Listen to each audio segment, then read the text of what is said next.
feonantsivana fandaharana totosain'ny sampana FSFLM atao anatin'ny sonodaparitany Antananarivo.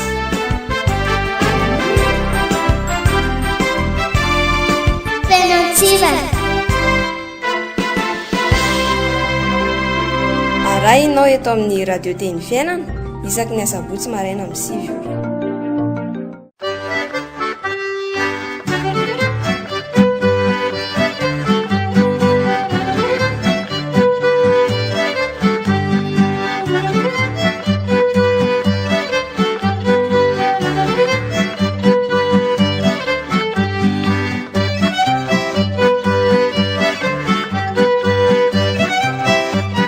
Manakory faly miarabantsika rehetra mpanjoiny radio teny fiainana indray a, izahay avy any Betany. Ny irarianay a dia ny mba ahasalamantsika rehetrarehetra ary koa ny hienotsika rehetrarehetra anyity fandarana ity hatramin'ny farany. Tsy iza tsy akory fa izahay Sokoto avy eto amin'ny Synodaparitany Antananarivo hatrany no manolotra anareo anyity fandarana feonantsiva ity.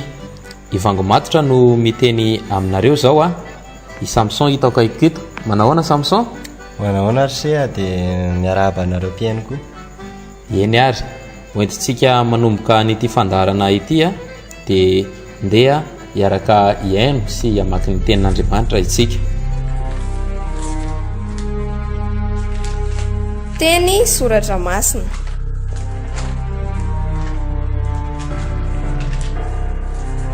mitondra fahalalana, finoana ary fiainana. Ny tenin'Andriamanitra iainantsika indray atao anatin'ity fandarana ity dia araka izay hita amin'ny Korintianina 1:5-10 ny 15-20. Toy izao ny fivakin'izany amin'ny anaran'i Jesosy. Koa amin'izany ry rahalahy malalako dia miorena tsara, aza miova ary mahefabe mandrakariva amin'ny asan'ny Tompo, satria fantatrareo fa tsy foana tsy akory ny fikelezana aina ao amin'ny Tompo. Amen. Izany hoe aza malahelo raha tsy hitan'ny olona ny fanompoana ataonao na toa heveriny fa mandeha ho azy zany. Toy izao trany ny fanompoana ataonao. Andriamanitra mahita, izy mandinika ary mamaly soanao eo mason'ny maro rehefa any an-danitra, na dia tsy fantatsika ary izany. Ny fanompoana lehibe sy sarobidy dia ny fanompoana izay tsy hitan'ny hafa. Izay indray ary ny tenin'Andriamanitra hoentintsika hamakivaky ity andro ity, hoentintsika hamakivaky anyity herinandro ity.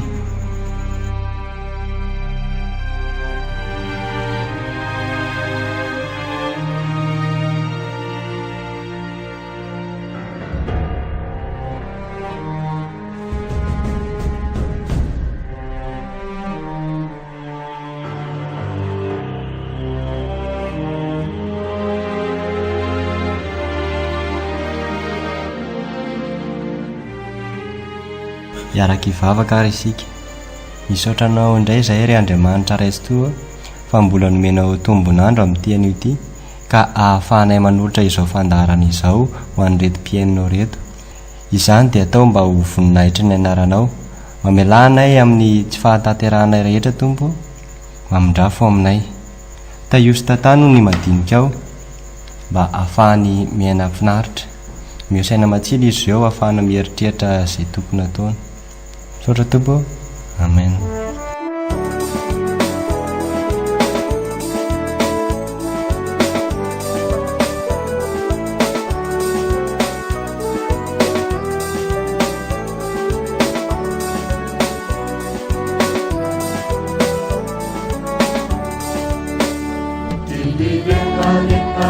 Susio sipana zavavuluna anukwana fanapeazana anivuni vyangunana nadakita saanina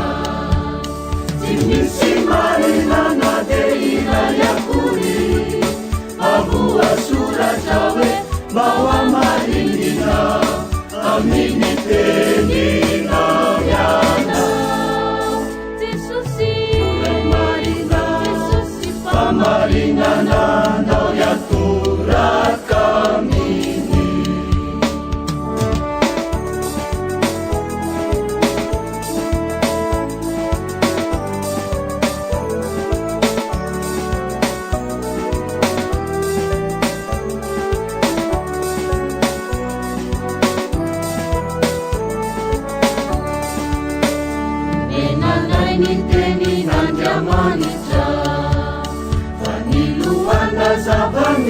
Lalana hitaridalana aminy famarinana uvonina itaurira tsy misy marinana de iray akory avoasoratra hoe maoamarinina aminy teninao iana famarinananao iatoraka aminy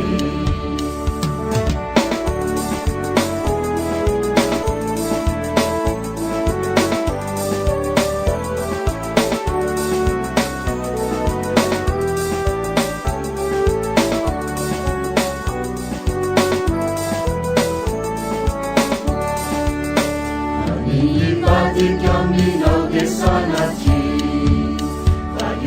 Naminao mandrakizay tory azony izahay Jesosy tompo tsara ho omendika ny ananana tsy misy marinana de iray akory avoasoratra hoe maoamarinina aminy teninao iana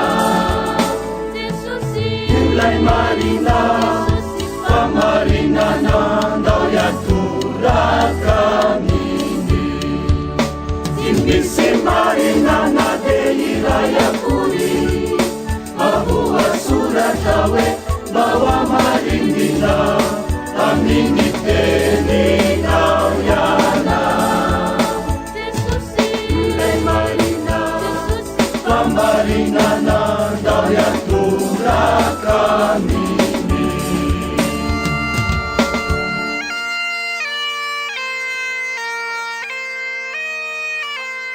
Ny scoutisme ve? Hendry se isany atao anatin'ny zanam-pandarana ny scoutisme ve isika izao efa noresahan'ireo avy any Betania tamin'ny farany a ny atao hoe lasy sy ny antony lasina eto indray ny fanontaniana mipetraka dia hoe inona kosa daholo ary a ireo karazana lasy sy fivoahana antsaha tokony ho tanterahana mandritra ny taona enony se misaotra namezaka ny fanontaniana ny scout koa dia mila mivoaka sy milasy ahafeno ny fanabeazana ireo tinaiza araka ny tenin'ny baidiny Paul hoe ny lasy no isan'ny fihetsiketsehana manintona ny ankizy indrindra eo no fotoana ampiarana azy tsy ankina afa-tsy amin'ny herin'ny tenany manokana hikarataka sady anamafy ny fahasalamany koa ny sortie na fisindana izay iray andro manainga ny maraina ary miverina ny harivan'io andro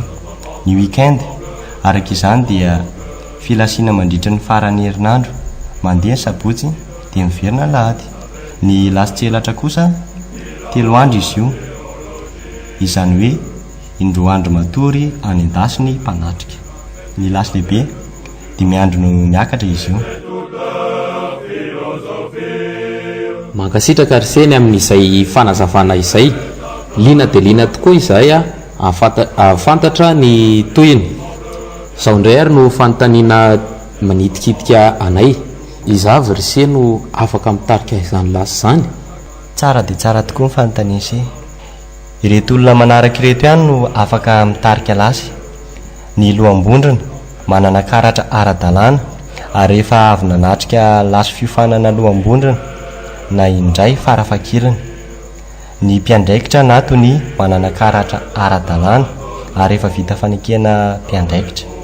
Filoana voamera-paritany manana karatra ara-dalàna ho an'ny fivondronana vaovao tsy mbola manana mpiandraikitra vita fanekena izy io. Endry se raha azoko tsara zany a dia manana karatra ara-dalàna daholo a sady efa navita fiofanana raina maromaro no afaka mitarika ny lasy. Azony se tsara le izy. Eny ary makasitraka ny seny amin'izay fanazavana izay a dia ankasitrahana ny filokiro amirenty ny amin'ny fampitam-baovao sy ny amin'ny tahirikevitra. Senativa.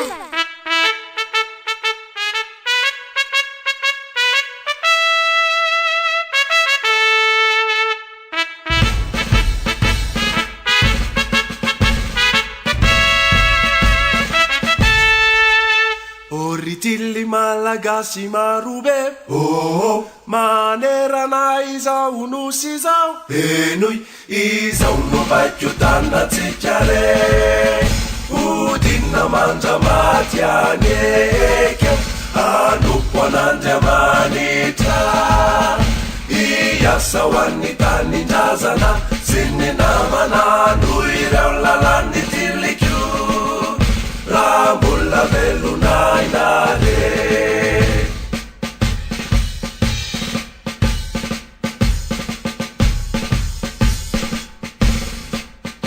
Oritili malagasy marobe oh manerana izao nosy izao enoy izao no vaikotanatsika re odina mandramaty anekeo anoko an'Andriamanitra iasa ho an'ny tanindrazana sy ny namana no ireo lalany tiliko raha mbola velonainare.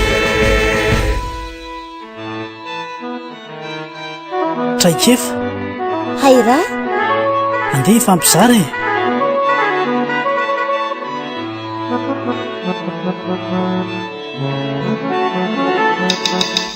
tonga tamin'ny zanam-pandaharana andeha fampizara indray tsika. Ny zavatra fadiana afaran'ny sakafo indray no hoentin'ny vangimatitra atsika anio. Endry se misy torohevitra vitsivitsy a ireto atolotra antsika, mety efa misy mahafantatra ihany a kanefa tsara ny manamafy ary tsara ny mampafantatra ho an'izay liana te handray azy. Zavatra fadiana ao afaran'ny sakafo no atoro antsika izao. Voalohany amin'izany a dia ny fihinanana voankazo avy hatrany. Tsy azo atao izany a satria mety hiteraka rivotra misimisy kokoa ho an'ny vavony. Ny tena tsara hihinanana azy a dia ora iray ao aloha na aorianany sakafo.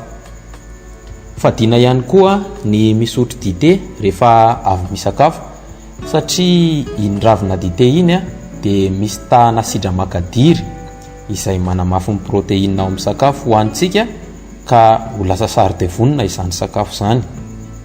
Manarak'izay a dia fadiana ihany koa ny manidy ny fehikibo satria ny fahateren'ny kibo vokatry ny faneren'ny fehikibo dia hiteraka fikorontanan'ny tsinay sy fitohanana na atsotsika hoe constipation. Izany verse ary mbola manana fampizarana hoentina ampiainy vese. Eny se mbola misy vitsivitsy kely reto a mbola azo zaraina ho an'ny mpiaino. Fadiana ihany koa ny mandro avy hatrany ao afaran'ny fisakafoana satria mampikoriana aingana kokoa ny raha amin'ny ratsambatana sy ny vatana ny fandrona avy hatrany saingy mampiena kosa ny fikorianany raha any amin'ny vavony ka mandreraka azy amin'ny fandevona-kanina.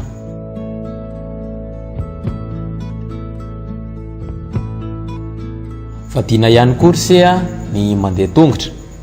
Maro no milaza fa raha te ho ela velona dia mila miasa dian-jato ao aorian'ny sakafo. Tsy dia izany loatra nefa hoy ireo manam-pahaizana fa ny fandehanany tongotra ao aorian'ny sakafo dia miteraka tsy fahafahan'ny taova mitroka ireo singa ilaina ao amin'ny sakafo voanohanina. Ary farany a ho amin'ny fifampizarantsika androany a dia fadio ny matory avy hatrany ao faran'ny fisakafoana. Mety hoe mahate atoro be a rehefa iny voky iny tsika kanefa tsy ho levina mihitsy ireo sakafo vonohanina ka hiteraka rivotra sy tsy fahalevonan-kanina ary koa infection any amin'ny tsinay izany zavatra atao izany.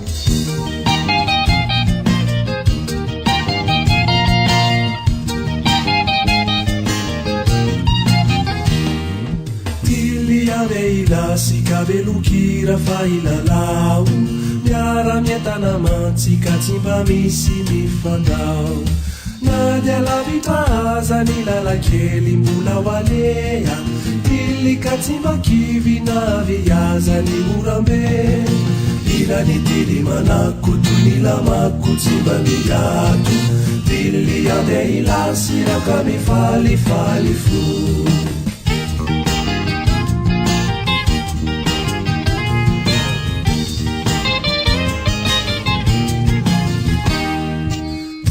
miaramamindra ka e mirindra fa ilalao lasy mifindrafindra tsara indrindra no atao na dia mitezaza ny fiakarana zay aleha tily mihirahira naty ala maizime ila ny tily manako toy ny lamako tsy mba miato tily andeha ilasiraka mifalifaly fo ila ny tily manako toy ny lamako tsy mba miato tily andeha ilasiraka mifalifaly fo ila ny tily manako toy ny lamako tsy mba miato tily andeha ilasiraka mifalifaly fo ila ny tily manako toy ny lamako tsy mba miato tily andeha ilasiraka mifalifaly fo ila ny tily manako toy ny lamako tsy mba miato tily andeha ilasiraka mifalifaly fo.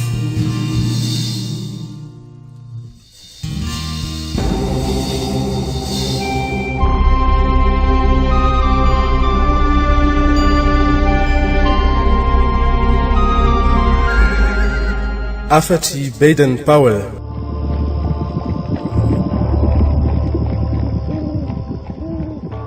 Io fiainana ankalamanjana io dia nanamora ny fivelarana vatana, ny fahasalamana ary ny saina, no sady nanampy ahy amin'ny mahatanora mba hamantatra ny ara-panahy.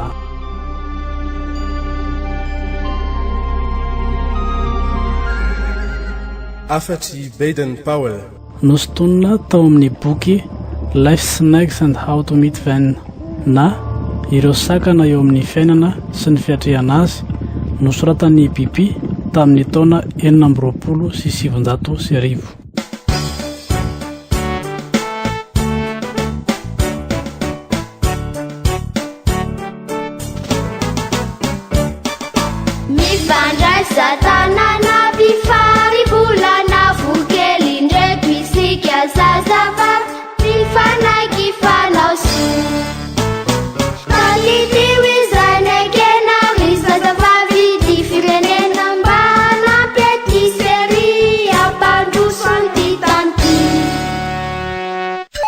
FSFLM ny vaovao.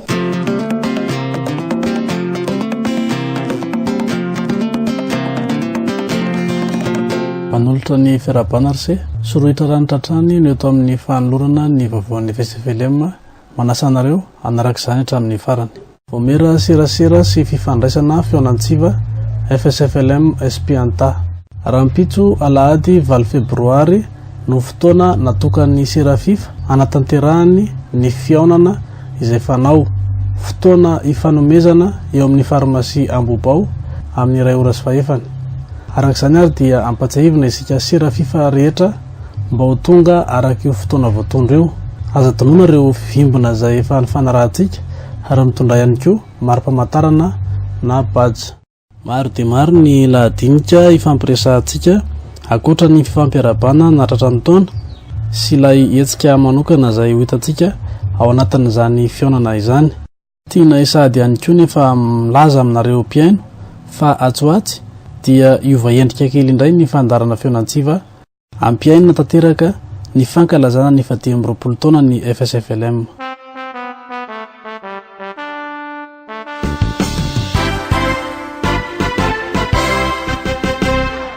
fikambanana skoto eo amin'ny fiangonana luterana malagasy FSFLM 10 taona. Ny fanokafana ny fankalazana ny 10 taona ny orenan'ny fikambanana skoto ho an'ny fiangonana luterana malagasy dia atao ny alahady 10 ny volana febroary taona 2012 ao amin'ny fiangonana luterana malagasy Ambatovinaky manomboka amin'ny 2 ora sy 30 minitra. Ity zany no fanitsina ilay voalaza tao anatin'ny fandaharana ny 30 janoary lasa teo ary mafisina fa ny tolakandro manomboka amin'ny 2 ora sy sasany no hanatanterahana ilay fanokafana ny 10 taona ny FSFLM.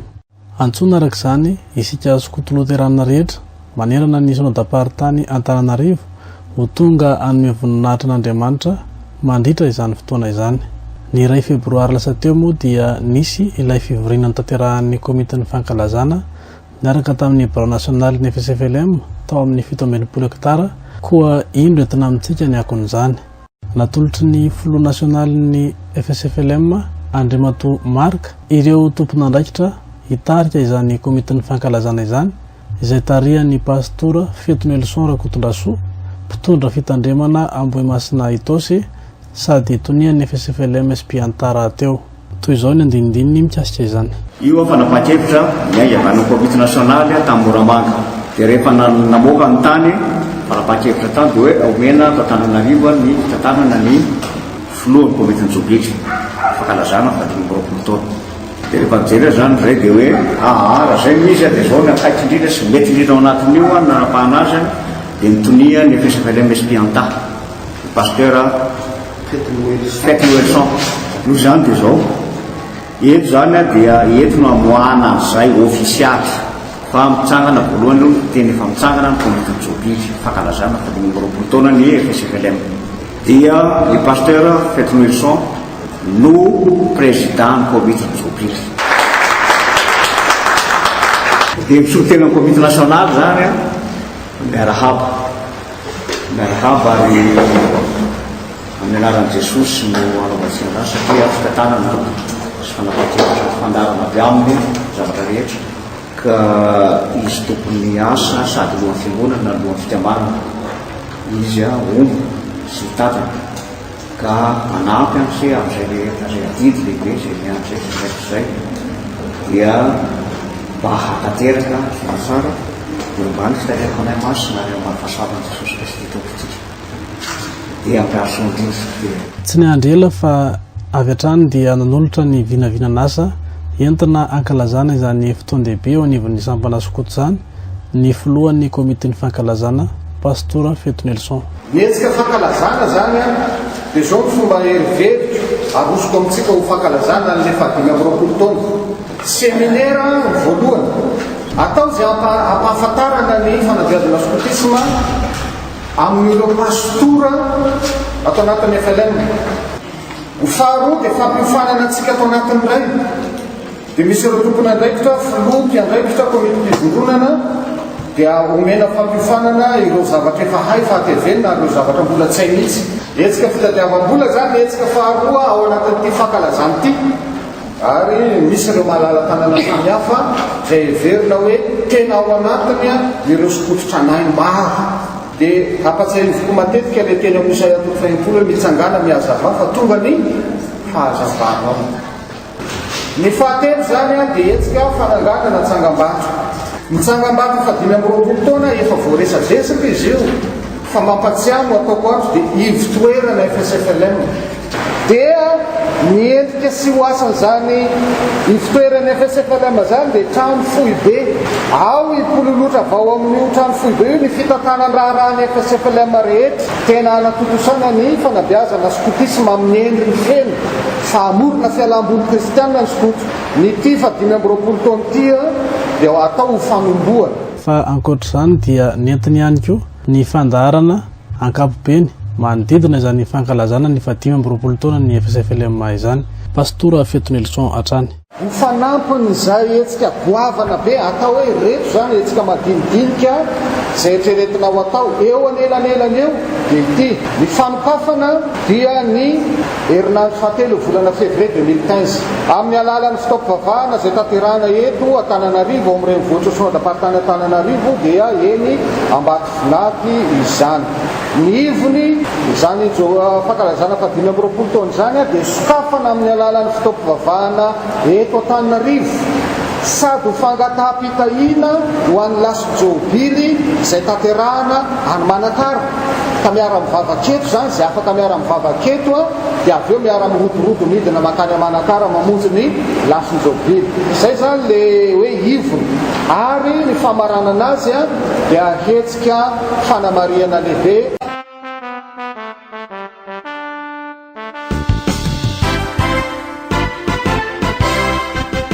Dia izay ihany koa ny entina manakatona ny pejy vaovaon'ny FSFLM amin'ity anio ity. Manasa anareo hatrany izay anaraka ny toy ny fandaharana. Tumputiao miainua zao fivavaka mitala ny fanahinay hamasino ho tonga maaminao.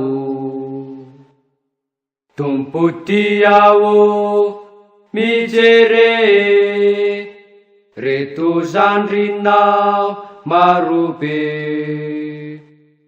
ny fanahinao mamonje anay panomponao. Ety ampamaranany ara dia ndeha araka hanondrika ny lohantsika isika hivavaka. Ry Tompo Andriamanitra ray zanakary fanahy masino, velom-pisaorana anao ny fonay satria mbola notahinao sy notantaninao ary novimbinao ka tratra izao faran'ny fandaharana izao. Isaoranay ianao satria lehibe tokoa ary mbola navita nanao an'iny fandaharana iny izahay. Ifonanay aminao ry Tompo ny zavatra tsy mety izay nataonay, na tamin'ny fihetsika izany, na tamin'ny fiteny, na tamin'ny eritreritra. Mamela ny elokay satria mpanota mandrakariva izahay eo anatrehanao. Mangataka aminao kosa ary izahay ry Jesosy Kristy zokinay eo ho an'ireto mpiain'ny fandaharana ireto, ho an'ity radioteny fiainana ity sy ny fandaharana izay mbola hitoy eto. Aoka ny fanainao masina no hitarika ny tsirairay amin'ny fanatondrosana ny adidy izay efa nakininao aminy. Apetraka feno am-pialatananao ihany koa ireo marary, ireo tsy manan-koanina, ireo tsy manan-kotafiana, ireo any amin'ny tany miady. Ianao ry Tompo mahalala izay mety aminy, ankinina feno am-pialatananao izy ireny. Amin'ny anaran'i Jesosy no anaovako izany vavaka izany. Amen.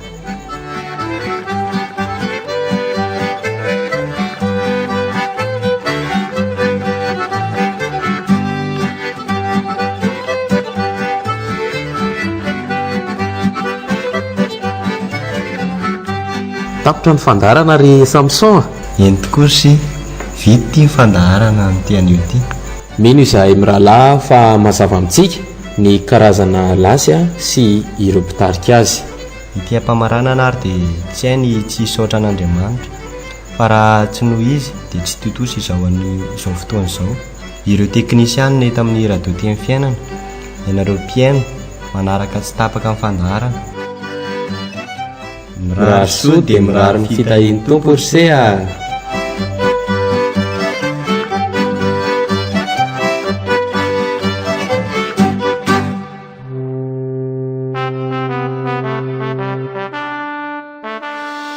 Feonantsivana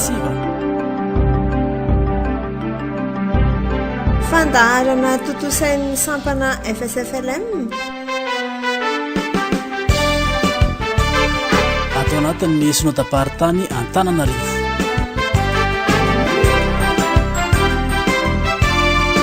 Feonantsivana arahinao eto amin'ny radio teny fiainana isaky ny asabotsy maraina amin'ny 9 ora.